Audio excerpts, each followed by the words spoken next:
Ben, cael ganlyniad ar bryd y grŵp, sut deimlad ydy hynny?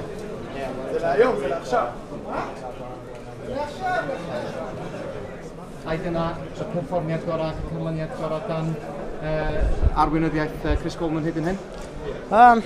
Siwr o fod o'n i di. Oedd e'n perfformiad gwych gan gyd o'n i mas na hyn ac o'n credu o'n i yn control o'r gêm holl amser ac oedd wedi dangos yn y sgôr. Ac yn falch i gael dy enwi yn y tîm yn amlwg sy'n profiad dod i chwarae 3 yn y cefn unwaith eto? Oedd e'n gred i wario gyda Ashley wrth yn fi eto ac yn credu oedd wedi dangos yn y perfformiad hyn o'n i'n solid yn y gêm ac oedd wedi gwneud y job. Yr arwr, efos ag o'n i bai, Gareth Bale, be am i perfformiad o hynny? Oedd yn, mae pob tro dyn ni'n gwneud rhywbeth fan hyn, mae wastad yn dan fe. Mae'n dangos pob tro pa mor dda mae fe ac sy'n ni'n cwyno dim byd.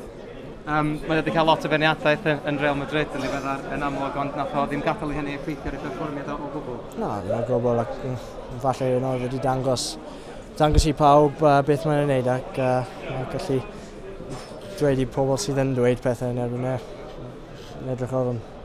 1 pwynt ar 10 yn y grŵp, ddech chi ar y brig. Ti'n teimlo bod gennych chi un droed yn y rownd y terfynol yn Ffrainc?